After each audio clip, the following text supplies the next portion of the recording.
essebo naye kati constitution twetwagala tutuuleko naawe tugibage oba tunakulaba kwolwo olwokuna n'oli sekretary muyite tusooke tutuulemuko naawe essaawa nga 4 tunabagenda mu kiri ekyabali twogere ku kya constitution tegedde. Yes.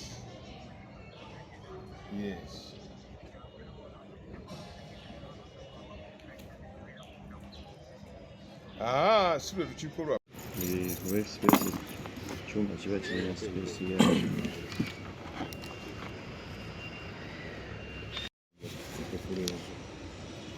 Ndeeti kuno eriwo niteekeko buteesi nteeke wano kusayininga sayini yesinga obukulu gitwagala amangu deeti ne deeti naye agiteekeko omuzigiza omwezi tunateekako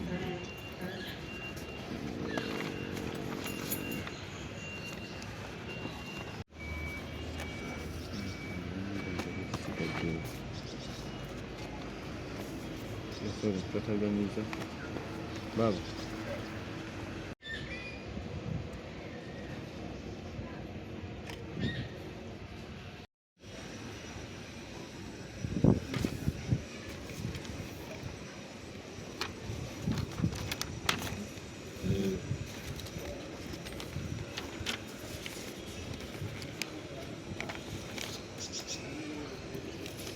Development Association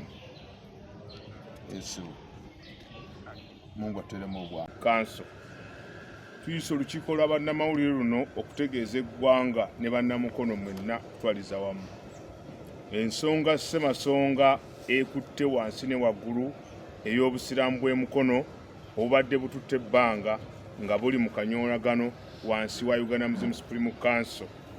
Twebaza Katonda nannyini ggulu n'ensi olw'okusobozesa olukiiko lwalondebwa omwaka oguwedde 2011 obuteesalamu n'olunaku n'olumu ne lusalawo okuva ng'ennaku z'omwezi 11 April nga 6 April executive yatuula mu kitundu ky'omunnanga ne resolvinga nti omukulu disitulikaazi w'e Mukono ye kazaala bunywa ye kazaala bikya ye senkagale abadde alemeseza emirimu gy'obusiraamu mu Mukono era ne bamugyamu obwesige.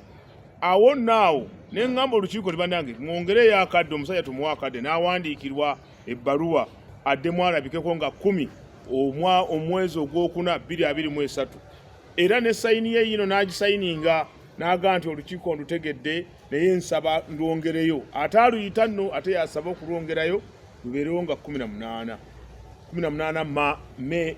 April tugamba ogwokuna omwaka guno.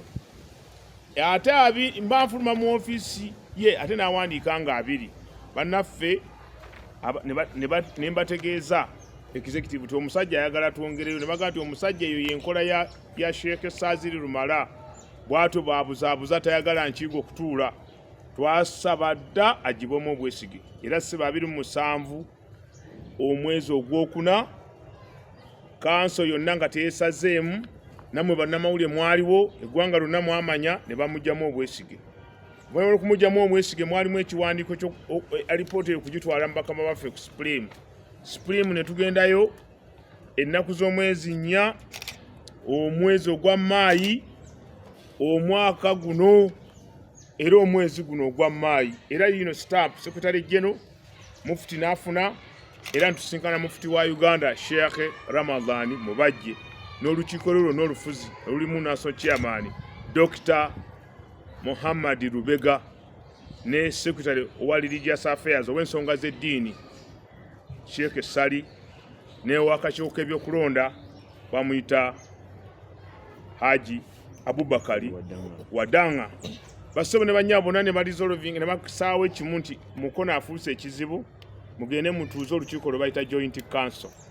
Amangu ddala nalwo bakama bange nalo ne ndutuuza era twesalamu ne tulutuuza ennaku z'omwezi nga 11 omwezi guno omwaka guno era nalwo obuteesalamu yadde ne luyisa ekigambo kye bayita Sheikh Saziri vote of no confidence. Ekigambo ekigamba nti agibwamu obwesige olw'enkola ye ey'emirimu etayagala kutuula kuteesa vulugu ow'ekika ekyawaggulu okubanga buli kimu kyonna akikolagadde benga lye. Kale abakulu ebo ne basayininga ebiwandiiko bino byonna bimulaba ne bagimugyamu obwesige. Ne tutegeeza era abaka baffe amangu ddala nga twesazeemu era ekiwandiiko ekyo ekijjamu omukulu sheikh Saziri Lumala nakyo nekiteekebwako emikono. Ejjo ly'abalamu ennaku z'omwezi 11 15 omwaka guno era omukulembeze wa Uganda wayita mufti wa Uganda yakifunye, sekretary general yakifunye, ow'ensonga za ow'ebyokulonda mu Supreme yabifunye, ow'ensonga z'eddiini yakifunye, RDC yakifunye n'abakulembeze bonna mu mukono.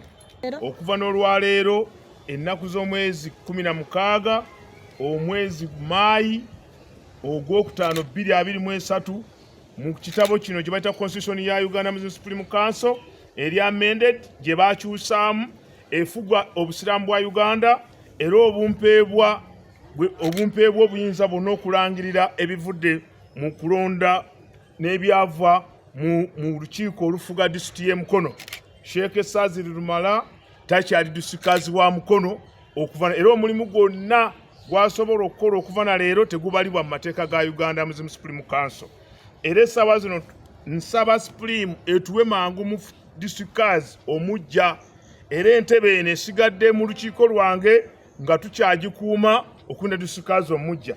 Bannamukono mwenna basaba mubeere bakkakkamu mukume emirembe gw'obusiraamu mirembe. Twagala kulaakulanya obusiraamu bwa Mukono tusobole okutereeza Mukono.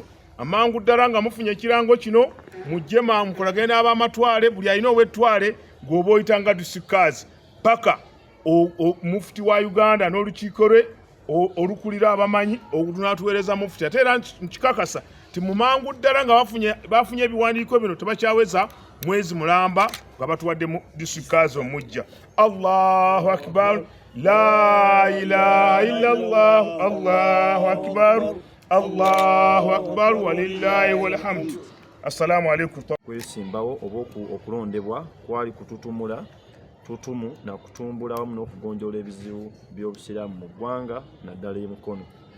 Kyatumala enviiri ku mutwe amangu ddala nga twakajja mu bukulembeze ate okutandikira mu ntalo. Obujulizi bwa kino nti ne ssentebe yali omulonda Hajji Haruna Semakula Kayizi yali zayininga ku ssaawa yakulayira abantu ne bakaaba amaziga naawe ensonga ennene nga 4 n'agamba esooka emirimu gye mingi nnyo ate gyavunaanyizibwa. Ensonga ey'okubiri yali agenda kwesaaba ettoomi eriri e Mukono kuba obeera mu bukulembeze bw'e Mukono ofaanana ng'asiigiddwa pupu. Naawe ensonga ey'okusatu naga nti obusiraamu bw'e Mukono bujjudde entalo yeze yali talirwedde kulwana olw'abantu ab'enjawulo otandika omutiisatiisa n'okumubuulira ebigambo ebyali bitamusobozesa kutambuza mirimu. Bw'atyo n'alizayininga. Awo mutawaana ne gujja ku kizibu ky'obukulembeze ne wabeerawo omwami eyateekebwawo ataalondebwa mu mateeka. Olukiiko ne lusalawo olw'abakansala nti ffe abadde deputy Hajji Kitaka Kavulu yagenda okubeera ssentebe waffe okutuusiza ddala ng'okulonda kutegekeddwa. Bassebo ne bannyaba batugoberera. Nga omuwandiisi n'ensinkana ekiseera ekizibu kuba omuwandiisi ye muwabuzi omukulu owa kanso. Ate ye atuula ku nkiiko, management agibeerako, executive agibeerako, ye secretary wa kanso, ate yavunaanyizibwa okuyita enkiiko. Kaakati abafere n'abakulu abakumpanya abatagwana kuyita nkiiko za njawulo bantuukiriranga. Mwami Saziri n'agamba yita olukiiko. Olwo ne ŋŋaana okuluyita ne mugamba nti sisobola kuyita executive nga gwe ŋŋambye ate nga toli memba waayo, oli ex official. Ate omwami Mujumba yali alangiriddwa nti chairman n'agamba yita management. Ne mugamba sobola kuyita management nga gwe ŋŋambye kuba si gwe olina mandate. Entalo ne zitandikira awo ku nsonga eziwerako naye ng'ensonga yennyini eyali enkulu ddala mwami Saziri nga takkiriza muntu yenna kukola mulimu gwonna. Yagala okutegeeza eggwanga lino n'Abasiraamu amawulire ag'ennaku ge tulina nti edisitulikiti y'e Mukono okwawukana ku ndala tewali office ekola. Naye bwe twali mu lukiiko olumu olw'executive yalangirira n'agamba nti sekuritale oyo alabika tajja kusobola kukola mirimu kubanga empologoma ebbiri teziyinza beera mu nju emu. Ne bamubuuza nti empologoma otegeeza ki? N'agamba nze kennyini ndi mpologoma n'oyo mpologoma, era n'agamba nja kumutemako emirande. Sekuritale n'amwanukula n'amugamba nti waliwo emiti nga bw'ogutema guloka bulosi, era we nategereza abantu nti nasimba kalitunsi, naye buli bw'otema kalitunsi bw'oti aleeta buleesi matabi maki malala. Ekyo nno kyali kitegeeza nti gy'onaakoma okwagala okwefuula atema ojja kwongera kusiga nsigo. Nawalirizibwa okumutegeeza nti ssebo nja kukunuula omukono, era ekyo ekigambo ne ŋŋamba nja kukituukiriza okukomya ejjoogo mwami Saziri y'abadde akola ku bantu okumala ebbanga eddene. Abaatukulembera mu nkiiko ezibeerawo obukulembeze baagezaako okumuggyamu obwesige ne balemerera olw'ensonga ezaaliwo. Ne tusaba Allah ku mulundi guno atusobozese bulungi abantu basobole okukola emirimu n'ensonga z'obusiraamu zitambule. Siyinza kulekayo kwogera ku nsonga endala bbiri ezisibye ebizibu ebinene. Ensonga ennene obulyake n'obutaba na bulambulukufu, eyo nsonga nnene nnyo eri ku mwami oyo ne mukwano gwe oba ne mikwano gye abantu batambula nabo. Ensonga ey'okubiri okunyooma n'obutagala kuwuliriza muntu yenna nga asinziira ku assumption ey'okulowooza nti ye buli kimu yasinga okukitegeera. N'ebigambo ebyo baganda bange, nina ekiwandiiko wano kyenkutte ekiyambika ensonga kye twandyagadde okusomera abantu, era mbadde njagala mukkirize nkisome nga bwe kiri. Ekiwandiiko kino kubanga eggwanga lino lirina ennimi eziwerako, naye waliwo olulimi olukozesebwa mu biwandiiko. Aye ne ssemateeka waffe ow'obusiraamu yagamba nti ebiwandiiko byonna binaateekebwanga mu lulimi Lungereza, wadde ng'omukulembeze anaabanga amanya ennimi wakiri nnya, anaamanyanga Olungereza, anaamanyanga Oluwalabu oba Oluswayiri n'olulimi lunnansi. Kankozese Olungereza luno mbasomere ebigambo ebiri wano. Ngenda tandika ne luno. Ekimala twagondera amateeka ga mukama waffe kize minis Sheikh Ramadan Mubaji ku nsonga ya Mukono. N'atugamba mubeere bakakamu. Mufti wa Uganda yajja Mukono n'agamba n'awa mukadde waffe mukwano gwaffe ekiragiro nti kubibisalako ekimu okuba disitulikati oba okuba imamu w'omusigiti. Ku byombi byatakolangako. Bw'aba yabikola nga hize eminesi yasigaza ebiwandiiko n'obuyinza bwe, alhamdulillah. Ne mu kwekenneenya emyaka gye tuvudde, mbadde omukulu w'ettwale nakifuma nga tukulembera Abasiraamu. Mukama waffe nga tumugondera nnyo, tumwagala nnyo. Naye gye tukomekereza okumwagala ajja akubeza okujooga. Tukkiriziganyiza ne bannamukono ffenna, abasaala ejjuma, abasaala zukuuli, abafaanana batya, tusaba Allah tukwatireko. Ku luno tetulina kisa ku disitulikiti okufuna ebintu byonna. Kitukooye, ffe tutalina malwaliro, tetulina amasomero, tetulina bikola. Enkulaakulana ya Mukono yatulema, etulemeseza nga tulemesa ku muntu omu bw'ati Sheikh Saziri Lumala. Sheikh Saziri Lumala ng'omuntu tumutunuulire nga tumwagala. Naye ebikolwa wallahi tulayira Katonda omu, ebikolwa byatukoleze ebituze emabega, tusazeewo okuloobeza bwa Katonda awummule ekimala. Bw'atawummula, bw'atavaawo, nabuyitibwa ku poliisi nembuuzibwa akajojojojo w'ebibuuzo. Naye nagamba ofiisa nembuga nti okujja nga avuddewo naye bw'atavaayo ku bikolwa bye tujja kukwatagana tukole ekisembayo otwale mu makomera. Salaamu alaikum wa rahmatullahi wa barakatuh. Nanondanga Secretary for Defense Twoko Security owa Mukono Moslem District. Basiraamu bannanga ab'omu Mukono, ennaku z'omwezi 25 mukama wange Disitrict oluvannyuma lw'okundagira okuteeka mu nkola ebiragiro ebimenya amateeka, nagenda okusoma mu Constitution ya Uganda Muslim Supreme Council nga kiba kimenya amateeka okuteeka ebiragiro bya mukama wo mu nkola ate nga bimenya amateeka. Ekiragiro ekyo kyali kigamba bwe kiti nga mukama wange Disitrict Khadhi ng'akozesa obuyinza obubwe era nga tagobedde constitution ya Uganda Muslim Council yandagira okugenda ku poliisi nfuna abapoliisi mbatwala ekiyunga ku headquarter yaffe enkadde nkwate obanga obe abantu ng'abantu baŋŋamba okugoba executive ya Mukono so yalina council nga yagenda okutuula. Nagenda okutuula mu nsonga eyo ne nzitoowerera nga nze ndaba council yayitibwa mu mateeka agenda okugiwandiika secretary ali mu mateeka agenda okukubirizibwa nga ddala ali mu mateeka. Mukama wange Disitrict Khadhi ne mugamba nti ekiragiro kino sikujeemedde naye okukiteeka mu nkola tuba tumenye constitution ya Uganda Muslim Council. N'olwekyo mbadde nkusaba mukama wange kireme kuteekebwa mu nkola tuyite mu kkubo eddala lya kuteesa n'abantu. Mukama wange yagaana nampa options bbiri. Esooka okuteeka mu nkola ekiragiro kye ngende ku poliisi nzijeyo abasirikale ngende nyimiriza olukiiko oluli mu mateeka.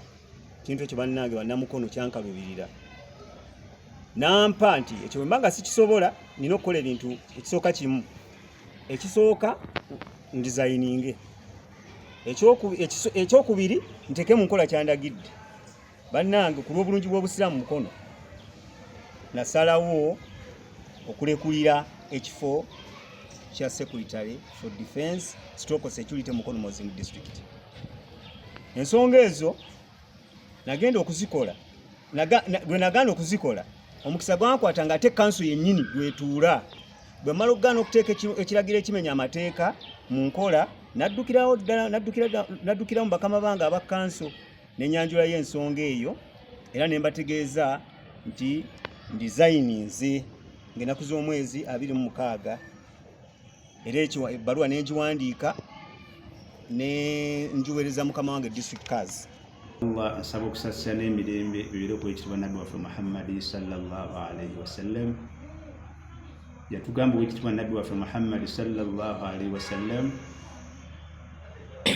kasita obulwa ensonyi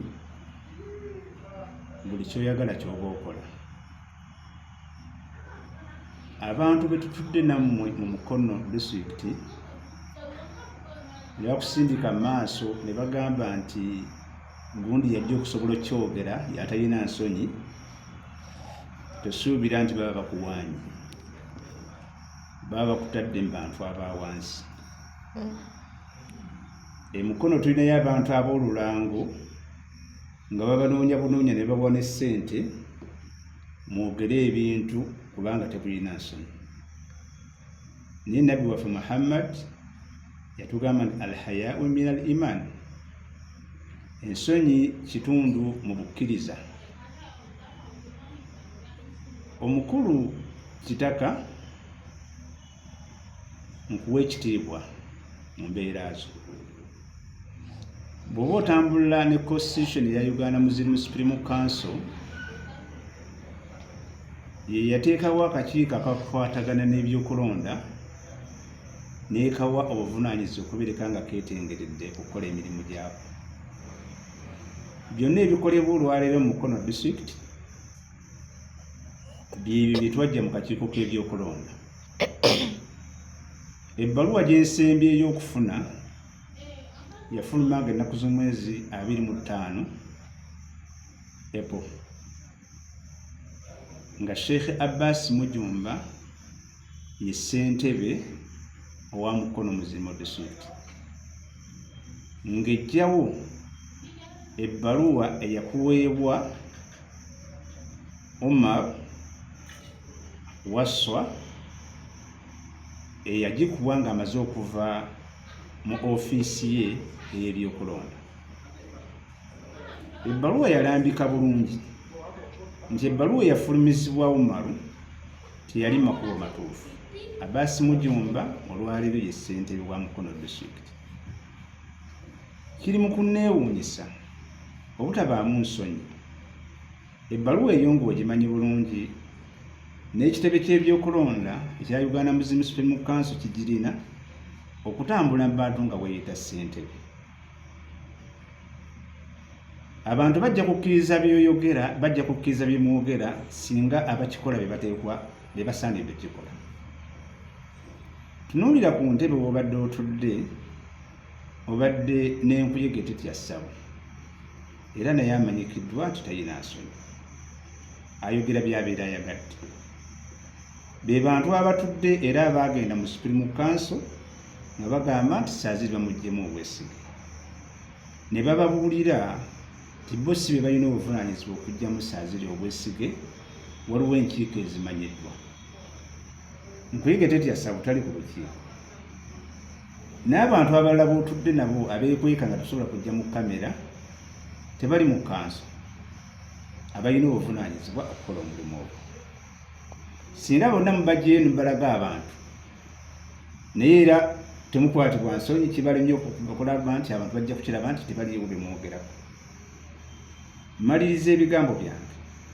Ebbaluwa eya Sheikh Abbas Mujumba ng'emaze okufuluma ebyali bitaataakanya Mukono Disitrict ng'enkiiko tezituula ng'ozeekiiseemu ggwe nga Kitaka, management yatuula ng'ennaku z'omwezi 6 ne tuddamu okutuuza executive ng'ennaku z'omwezi 13, ennaku z'omwezi 20 tugenda kutuuza kanso eya district. Kaakati byonna bimukola olwaleero mwagala kwekiika kanso ereme kutuula, ekitayinza kusoboka.